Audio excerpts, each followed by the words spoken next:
The Soviet Union is an empire once governed with an iron fist. Now, it's undergoing a second revolution, as dramatic as its beginning.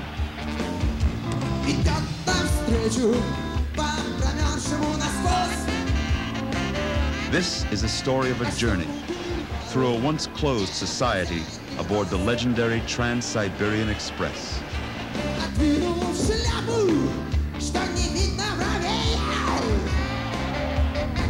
The story of a land and her people, now revealed from behind the thinning veil of the Iron Curtain.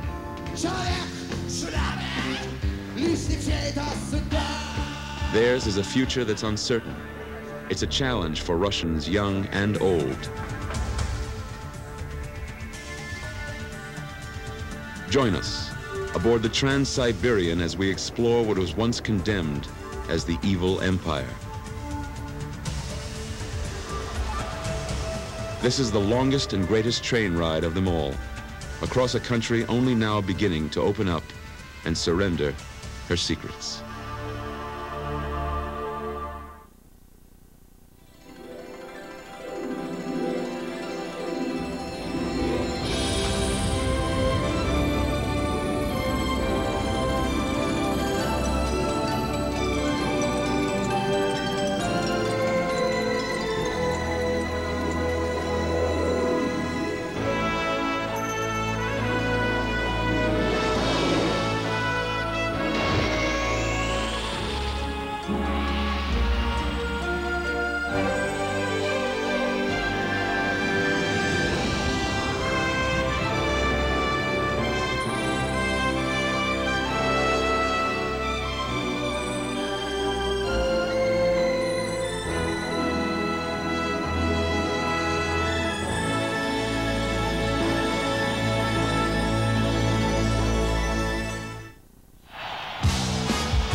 This is one of the hottest bands in the Soviet Union, Brigada S.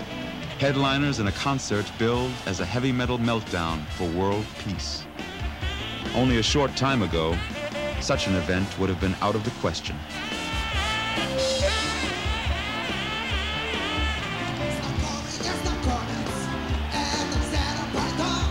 Over 100,000 fans turned out to celebrate in the spirit of glasnost. But the strong police presence is a reminder of the former times of repression.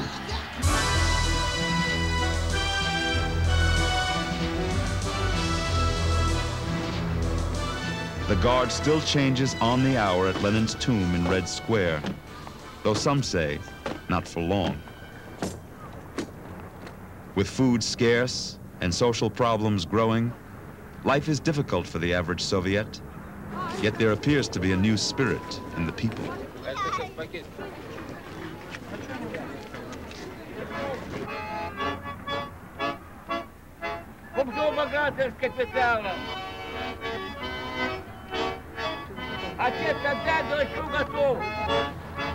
Our journey across the new Soviet Union starts here at Yaroslavl Station in central Moscow.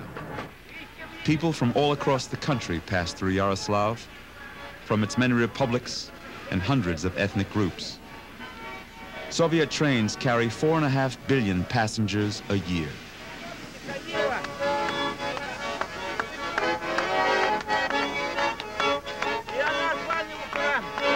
As well as serving travelers, the station is home to those with nowhere to go.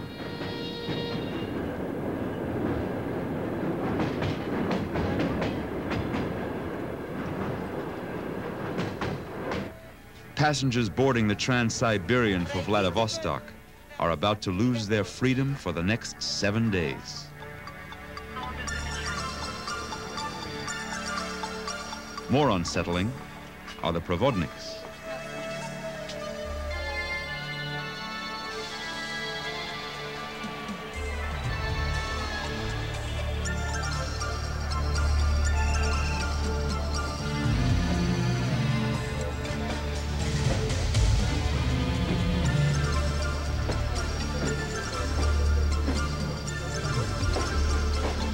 The Trans Siberian Express will rattle across the continent through 7 time zones, with only a few brief stops along the way.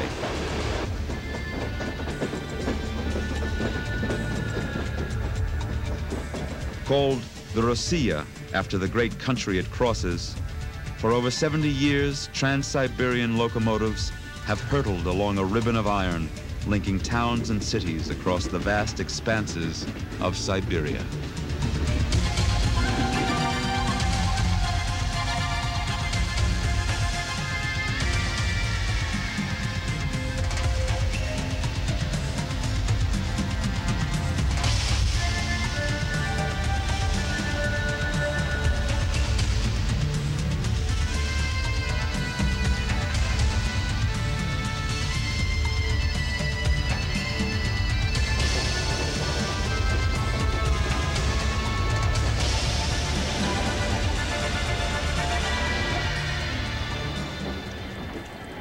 The Provodnik welcomes passengers with a cup of tea.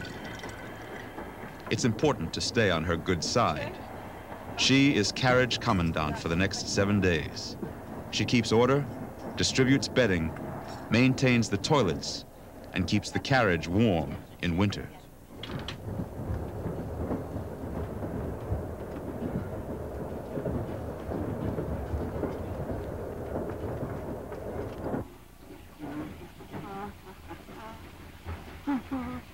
Passengers should prepare themselves for basic compartments and the rather grim realization that a shower, hot or cold, is a week away.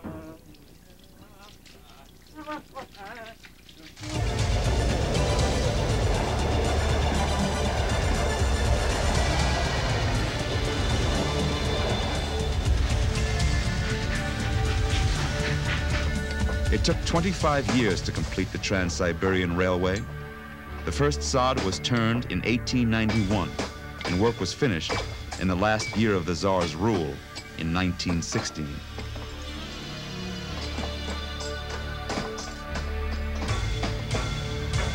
While Britain colonized the world by sea, the Russians envisaged a steel and sleeper empire from Europe to the Pacific. Thousands of workers came to Siberia, building up to 2.5 miles of track a day. The railway network was the jewel in the crown of the Tsars. The early trains had restaurants, a library, and observation cars. Perhaps not as lavish as these scenes of the Tsar's own carriages, but early travelers praised the comfortable cabins and good food. The Trans-Siberian 7-day journey from Moscow in the west to Vladivostok on the Pacific coast in the east covers a distance of over 6,000 miles.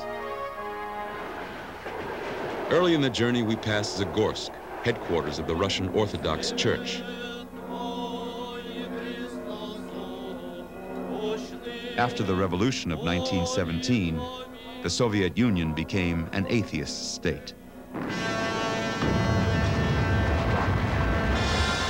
Many of the finest churches in the country were destroyed.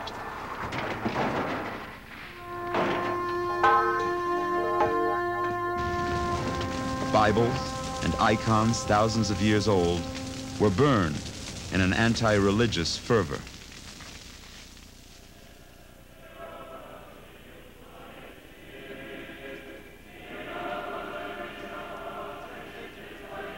Zagorsk, with its magnificent buildings and unique icons, survived.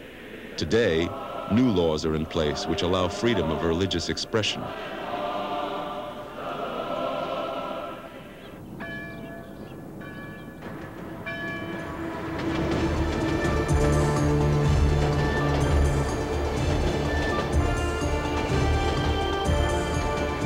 Only the first night out and the longest train ride in the world quickly becomes the longest train ride in the world.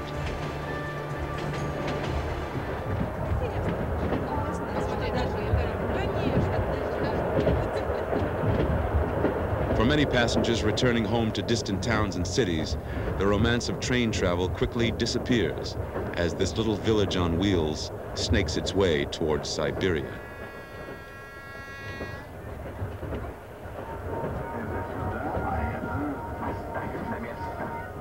Some let the miles slide by in the video lounge.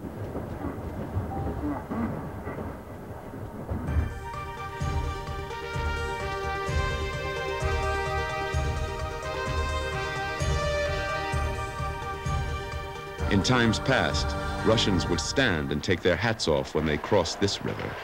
It was a salute to the Mother Volga. The Volga, the longest river in Europe, is steeped in folklore.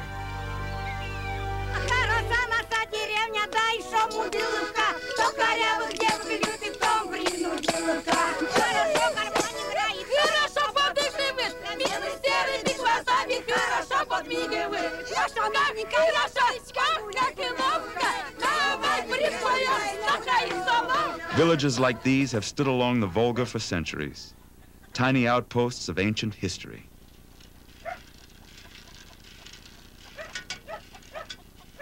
The elderly are left to carry on the old ways as the young people leave to find work in the cities.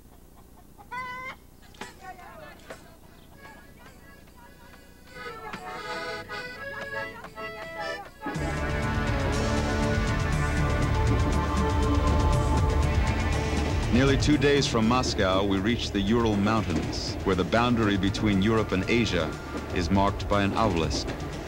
When the exiles passed here on their way to the salt mines, they described it as passing beyond the Pillar of Tears.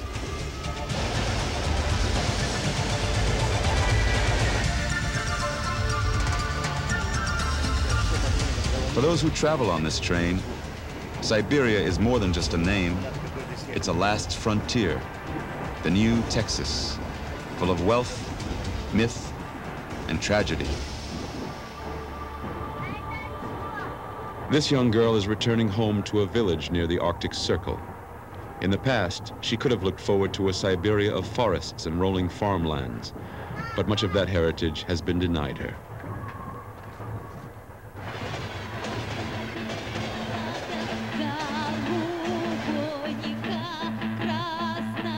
The words to this Russian song are hundreds of years old. Two young lovers are compared to the trees, the river, and the warmth of life in the village.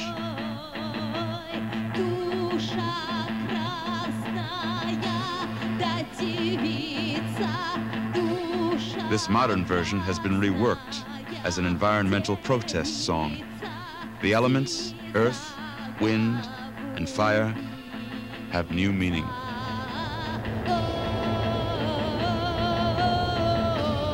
The fire in the kitchen hearth has taken on a terrible dimension. Now, the song spells out a deeper wisdom than the people who sang the original words ever imagined.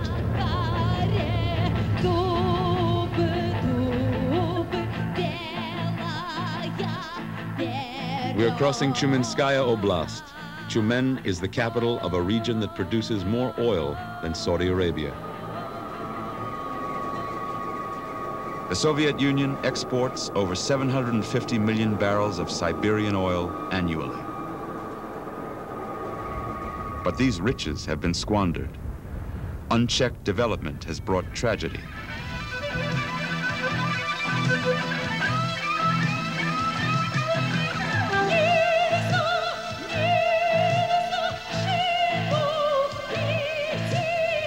This flame is literally money burning.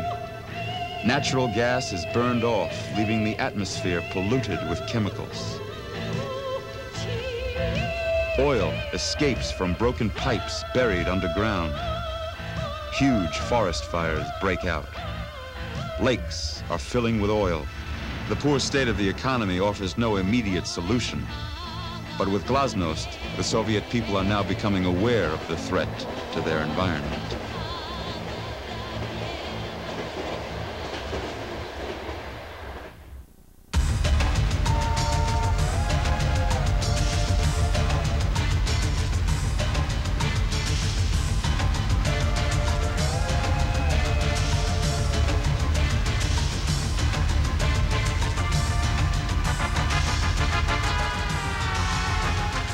The Trans Siberian regularly changes drivers and locomotives as it makes its way across the country.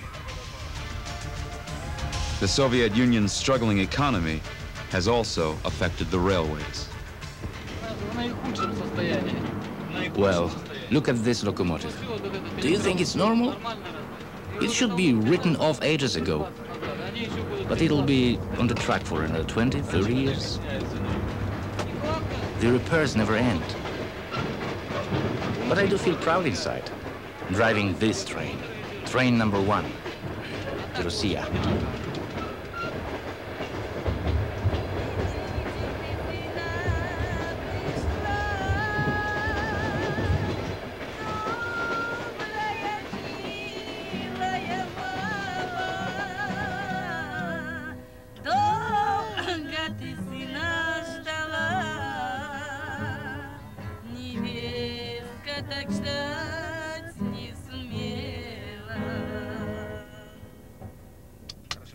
Gypsies once crossed Siberia in wooden caravans. Now they travel on the Russia.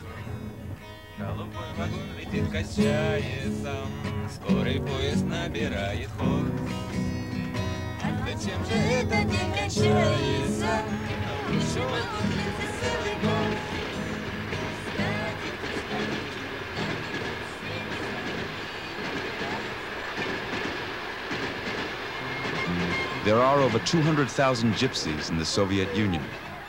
The ancestors of these people started wandering over 1,000 years ago.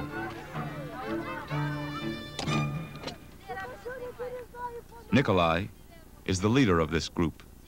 The scholars say ours is a dying race. They say we'll intermarry with Russians and others. But this is something in our blood.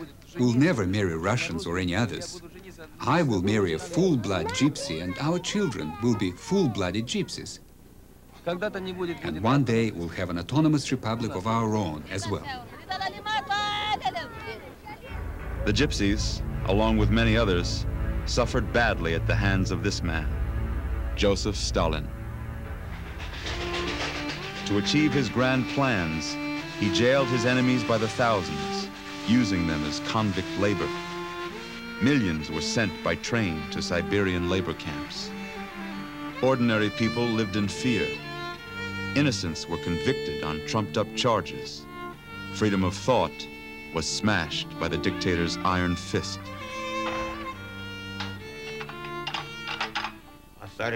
We didn't talk about Stalin.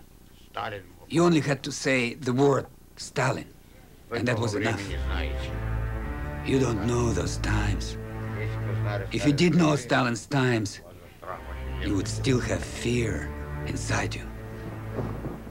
As a young man, Joseph Shalkovsky did speak out against Stalin.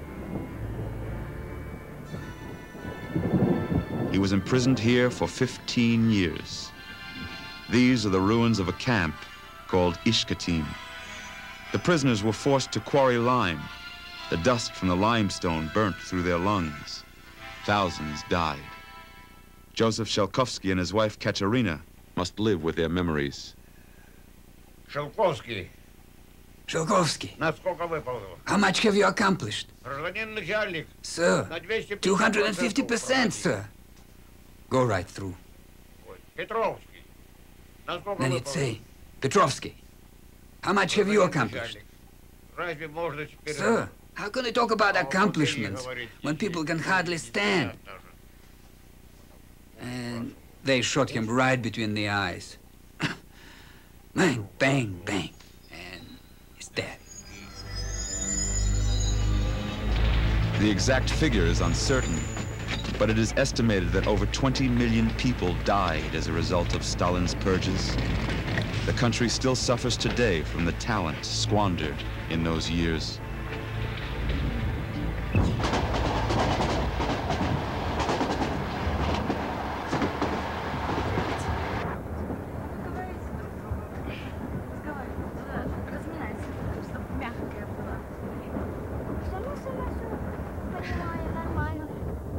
Oksana and Christina are heading to Novosibirsk to start the new term at the city's famous ballet school.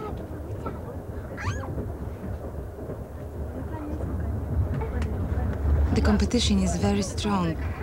There is competition in our class, but it's kind competition. We keep level with each other. But on the stage, it will be different.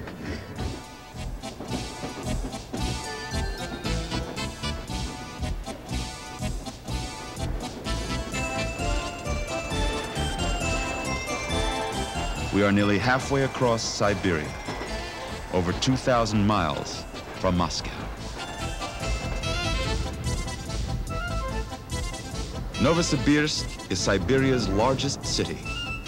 Its workers are mostly employed in the steel and chemical industries.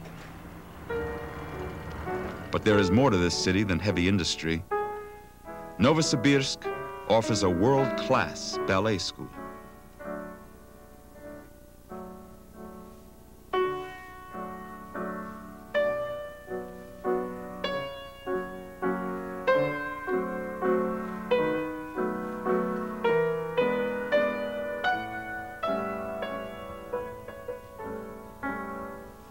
The school has 120 students attending a 6-year course and is one of the best in the Soviet Union.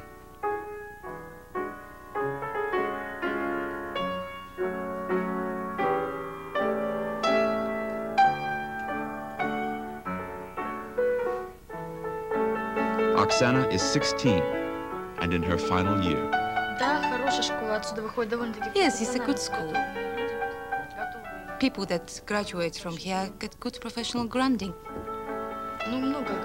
They are ready for the big stage. They prepare many good graduates here. We travel to festivals and to competitions. It develops your worldview. The benefits are for the rest of your life. You don't just see pictures. You see it with your own eyes and come to your own conclusions. We have a very interesting life.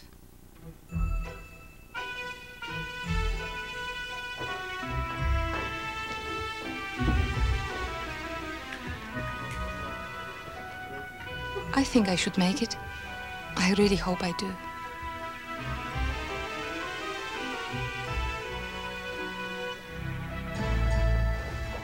If you are tough on yourself and persistent, be obstinate even, then I'm sure I can do everything I want to.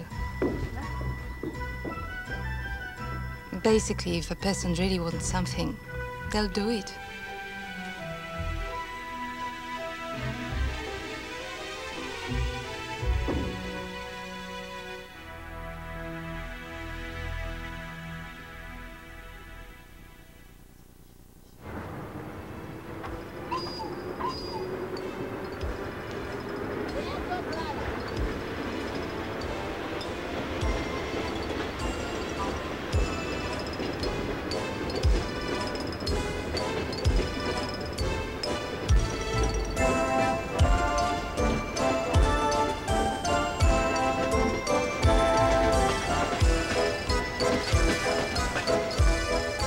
Leaving Novosibirsk, we continue on towards the Pacific coast and the once forbidden city of Vladivostok.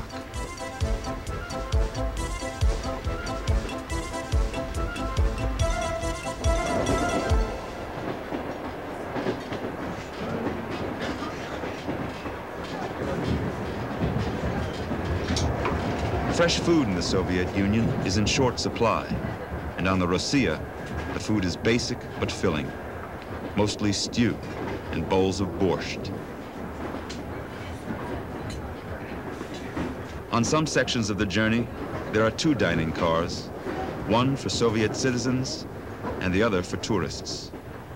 This anachronism stems from the time when locals had limited access to foreigners.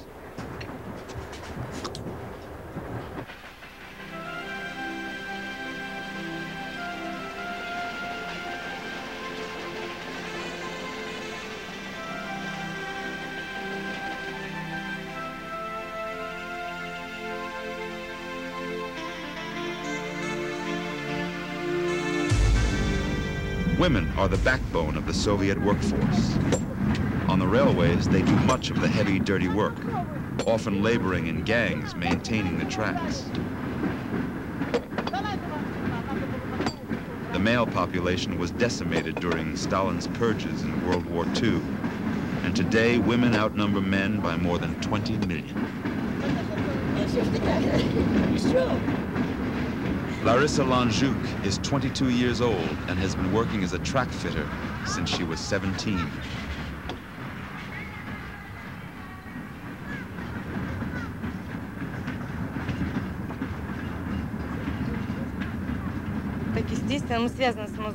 We work with diesel oil.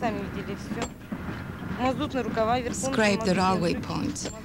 Our sleeves are soiled, our pants are filthy.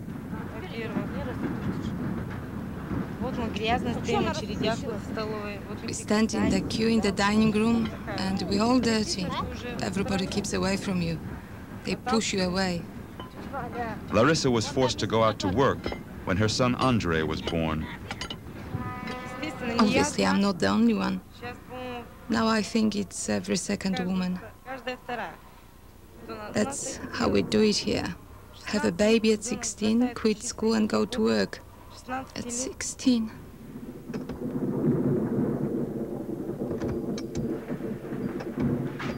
In a society with virtually no sex education, and where the average woman has as many as 7 abortions in her lifetime, change is long overdue.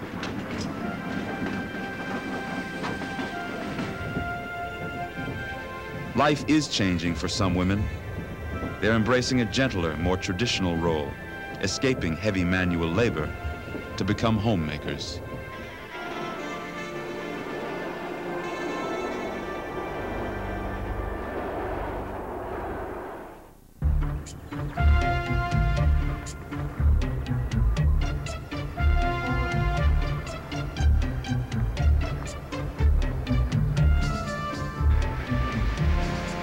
The Trans Siberian Express has reached Irkutsk, a city with a rich cultural history. These houses date back to early last century, when gold fever broke out, and Irkutsk took on the look of a Wild West town.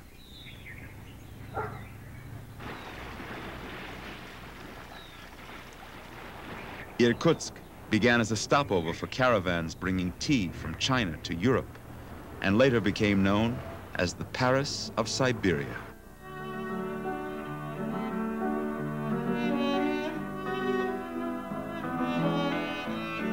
The city is most famous for the Decembrists, a group of aristocrats exiled here for attempting to overthrow the Tsar.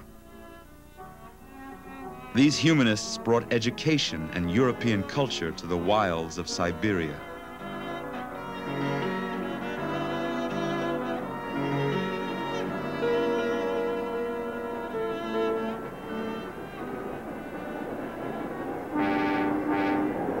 Near Irkutsk is Lake Baikal, a Soviet treasure and one of the world's most spectacular lakes.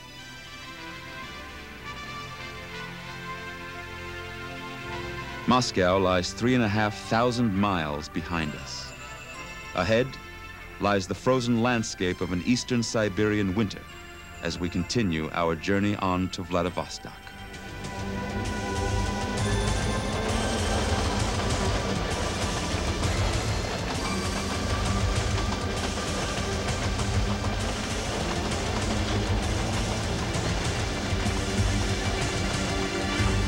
The Trans Siberian is cutting through one of the coldest ends of the Earth. Here, it's 20 below zero.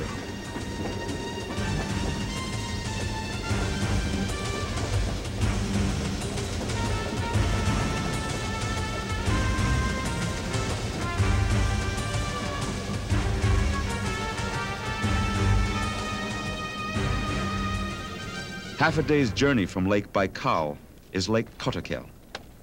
Here, horses are used for traditional ice fishing. Under this vast sheet of ice hangs over 2,000 feet of net in an arc across the lake.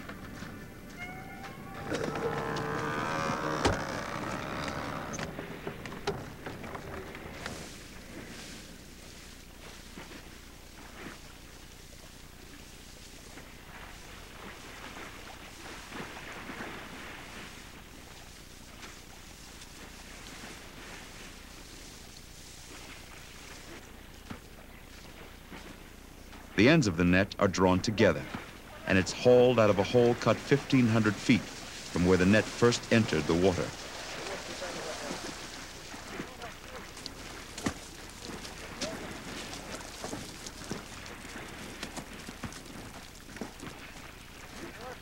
The fish is called chebak.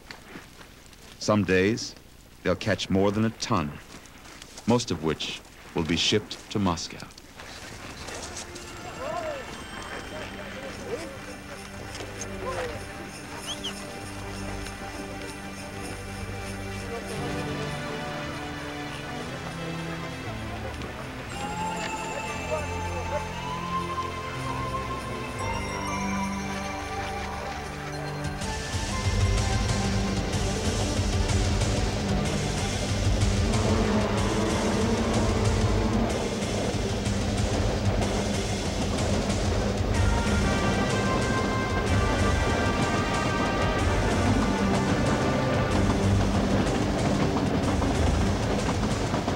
The Trans Siberian is now 5 days from Moscow, having passed through 6 time zones. Vladivostok is still 2,500 miles away.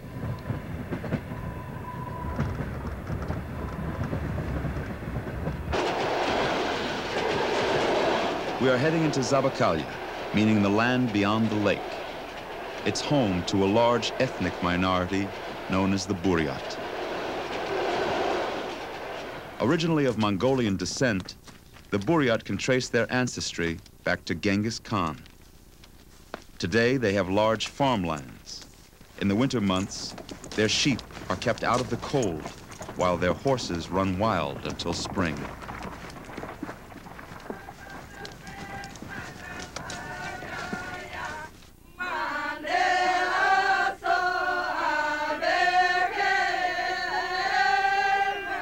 After the revolution, the Buryat farmed on collectives, while their traditional skills remained below the surface.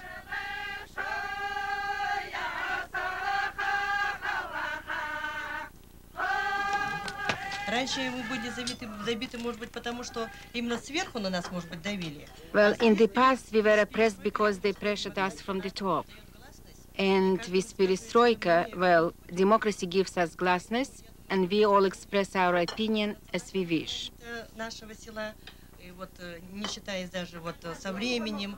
That's why I think that people should rise themselves to preserve the national flavor of our village, rise their culture and their ancient customs. That's why our national Buryat traditions will survive. The marrow, the choicest part of the sheep, is left for someone special.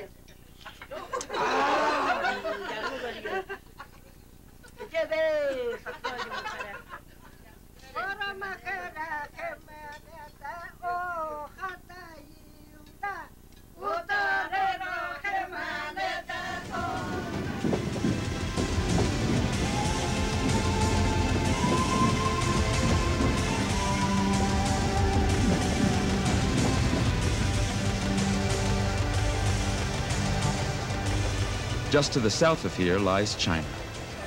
Defense in this part of the Soviet Union has always been vital. There are many army bases between here and the Far East.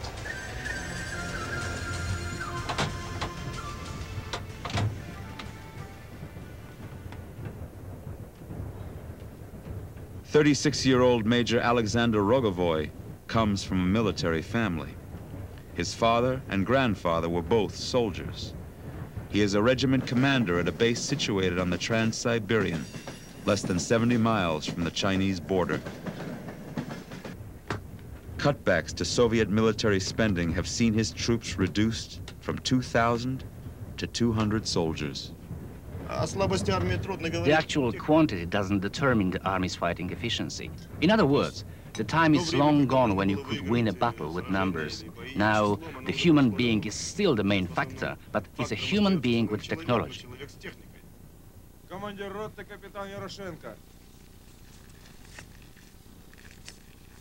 Здравствуйте, товарищи!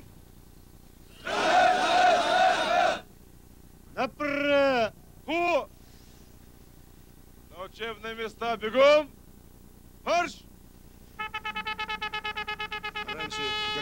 Before, as the West had distorted information about us, so did we about the West.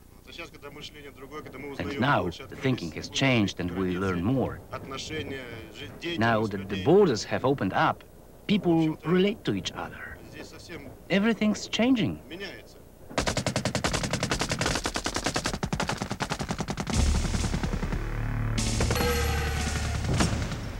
Many of these changes can be attributed to the Soviet Union's disastrous involvement in the war in Afghanistan.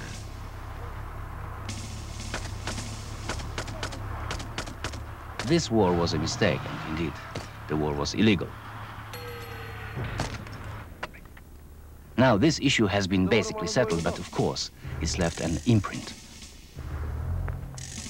Mostly, it's left a mark on those who took part in the war.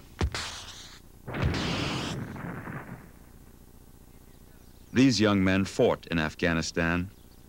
Like some of their counterparts in the West who served in Vietnam, they still suffer the psychological scars of war.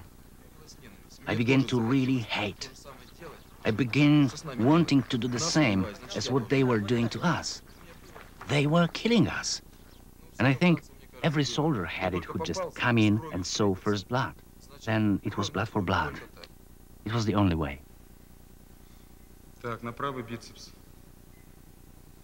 Like many Vietnam veterans, some feel rejected by their country. But the government does help by providing rehabilitation.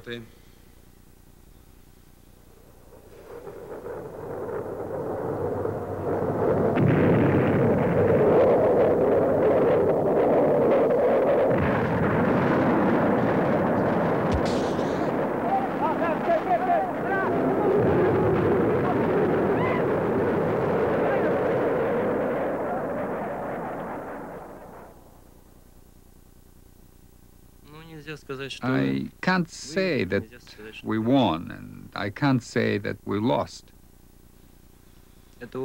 It's a lesson.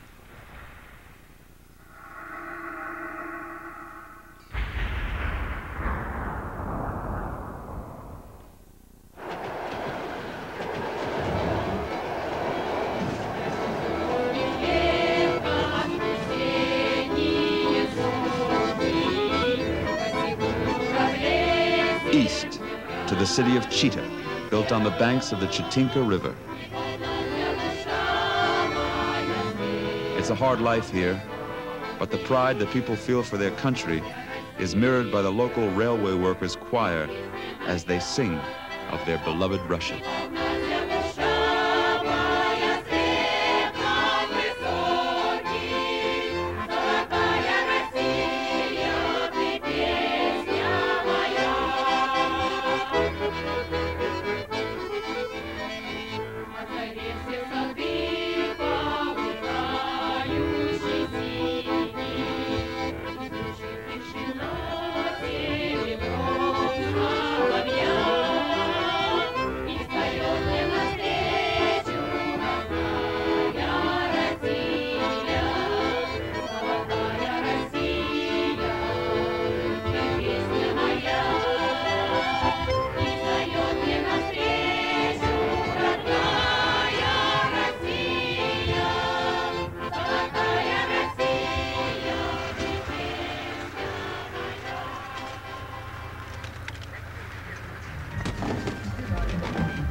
Our provodnik, Ludmila, has a constant round of chores to attend to, especially during winter.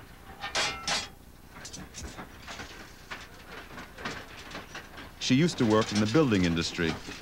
Now she leaves her husband behind in Moscow to travel on the Rossiya. Like many people her age, Ludmila has a fondness for the old days, the days of Stalin. There was more order in the country. His fault, as they say, was there were many repressions. Many repressions. That was the only thing. But we had order in the country, yes. And we could buy everything in the shops. But at the moment, it's very difficult. The country's in decline. Time will tell. With time, we'll see. It's hard to know now what will happen in the country.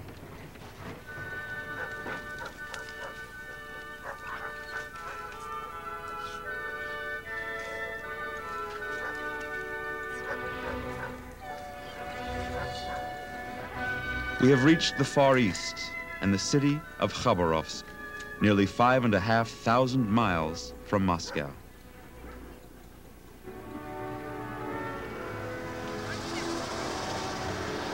Khabarovsk was once a fur trading center. Now, its population of 600,000 welcome people with a warmth and spirit not seen in the large cities on the other side of the country.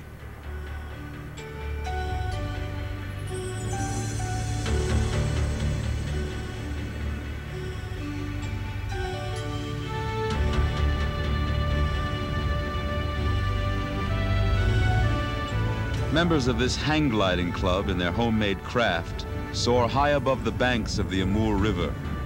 From here they have a view down across China, away in the distance.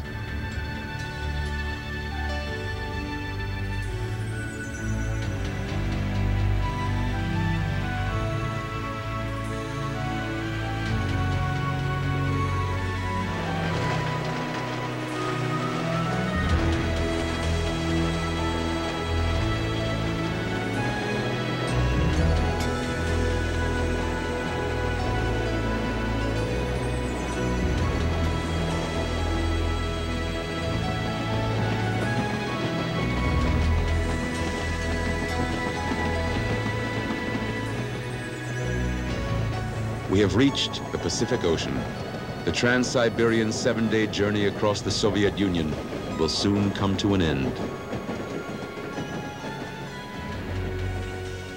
After traveling over 6,000 miles, there is a sense of satisfaction, even relief, in reaching the ocean at last.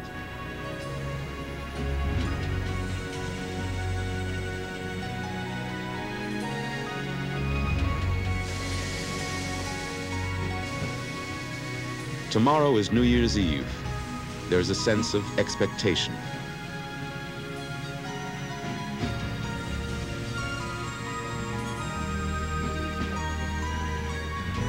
Few foreigners have ever received a warm welcome in Vladivostok, because officially, this has been a closed city. Authorities were nervous about outsiders watching the comings and goings of the warships, which make up the Pacific Fleet, the largest in the Soviet Navy.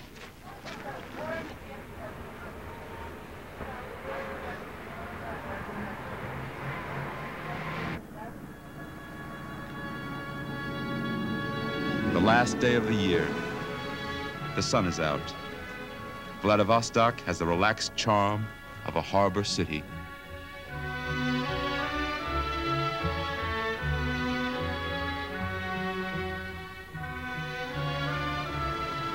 Over 100 years ago, the city was founded by the Tsar as an outpost of the Russian Empire.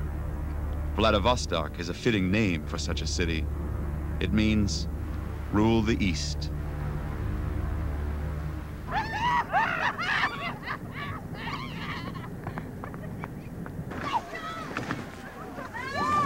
Tonight is New Year's Eve, the festive occasion of the year. Since the Soviet people don't celebrate Christmas Day, they have New Year's Eve to kick up their heels.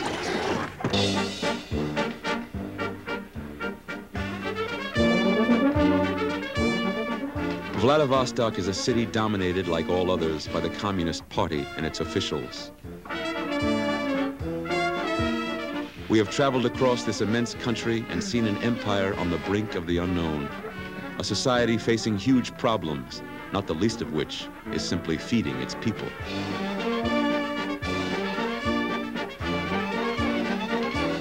Could this be the last party for the old guard and their contemporaries?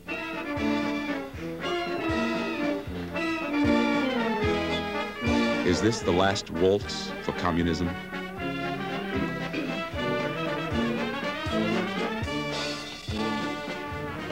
Back in the square, people keep arriving as the temperature drops to -20.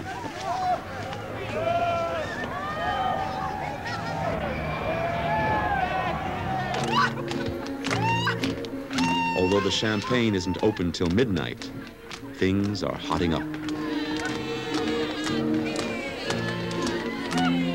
No matter what the hardships and political uncertainties, Russians love to party.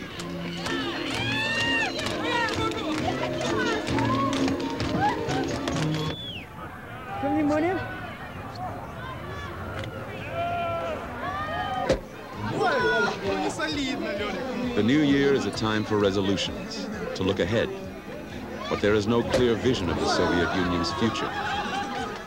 Perhaps the greatest revolution may be taking place right at this moment.